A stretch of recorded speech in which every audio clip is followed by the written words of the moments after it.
दोस्तों, आज अगर आपने सिर्फ निफ्टी का चार्ट देखा होगा तो आपको लग रहा होगा कि सब कुछ ठीक है। लेकिन अगर आपने दुनिया के दूसरे मार्केट देखे होते तो कहानी बिल्कुल अलग दिखाई देती। एक तरफ अमेरिका में एआई कंपनियों पर सवाल उठ रहे हैं, एशिया के चिप शहरों में भारी दबाव बना हुआ है, क्रूड ऑयल अभी भी खतरे की घंटी बजा रहा है। लेकिन दूसरी तरफ भारत का आईटी सेक्टर अचानक जाग गया है।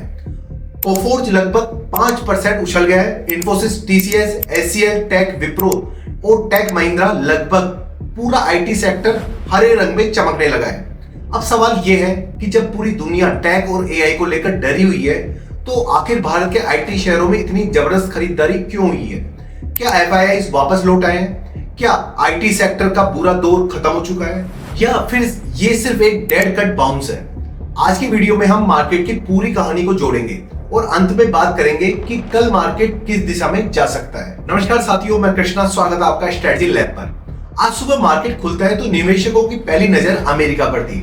रात में यूएस फेडरल रिजर्व की ब्याज दरों में कोई बदलाव नहीं हुआ। पहली नजर में ये खबर अच्छी थी, पॉजिटिव थी। लेकिन जब जेरोम पावेल की बातों को ध्यान से सुना गया तो मार्केट को समझ में आया कि रेट होल्ड का मतलब रेट कट नहीं होता, बस यहीं से कहानी बदलती है।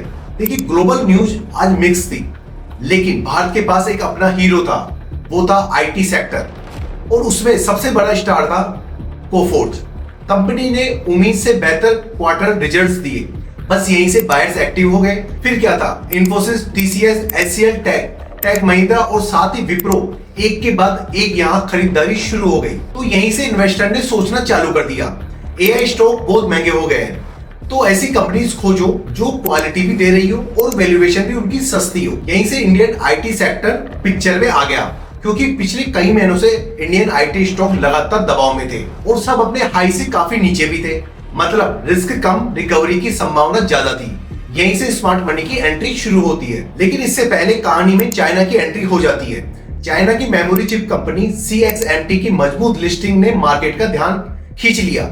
इसके साथ ही चाइना में डीयूवी लिथोग्राफी टेक्नोलॉजी को लेकर भी प्रोग्रेस की खबरें आई। अब सवाल यह है, अगर चाइना खुद एडवांस चिप मैन्युफैक्चरिंग में आगे बढ़ता है तो साउथ कोरिया, ताइवान और बाकी सेमीकंडक्टर कंपनीज के लिए कंपटीशन बढ़ सकता है। यानी ग्लोबल चिप सेक्टर में प्रेशर अभी खत्म नहीं हुआ है। अब सवाल आता है, इंडिया का आईटी सेक्टर कैसे बाजी मार गया? अगर सेमीकंडक्टर स्टॉक दबाव में है तो फंड मैनेजर क्या करेंगे? पूरे टेक सेक्टर से तो बाहर निकल नहीं सकते, बल्कि सेक्टर के अंदर रोटेशन करेंगे। यानी एआई और चिप्स स्टॉक से पैसा निकालकर ट्रेडिशनल आईटी कंपनीज की तरफ आने लगा और यही वजह रही कि इंडियन आईटी स्टॉक आज चमकते हुए दिखाई दिए। देखिए, सिर्फ आईटी ही नहीं, ऑटो स्टॉक ने भी मार्केट को जबरदस्त सपोर्ट दिया। इसमें निफ्टी को मजबूती मिली। यानी आज की रैली सिर्फ एक स्टॉक की वजह से नहीं थी, बल्कि सेक्टर रोटेशन की वजह से थी। अब बहुत से लोग आज की तेजी देखकर कहेंगे कि बुल्स मार्केट में वापस आ गए हैं, लेकिन इतनी जल्दी फैसला मत लो। ब्रेंट क्रूड ऑयल ऊंचा है, फेड पूरी तरह सॉफ्ट नहीं हुआ है, ग्लोबल डिमांड कमजोर है, एआई स्पेंडिंग को लेकर सवाल बने हुए हैं। अगर इनमें कोई भी रिस्क बढ़ता है तो मार्केट फिर से प्रेशर में आ सकता है। अगर कल भी आईटी स्टॉक्स में बाइंग जारी रहती है, एफआईआई बाइंग आती है, इंडिया विक्स भी कंट्रोल रहता है और क्रूड ऑयल नहीं बढ़ता है तो निफ्टी नई ऊंचाई की तरफ जा सकता है। लेकिन अगर ग्लोबल मार्केट्स कमजोर रहे तो प्रॉफिट बुकिंग भी देखने को मिल सकती है। तो साथियों, आज का मार्केट हमें एक बहुत बड़ा सबक देता है।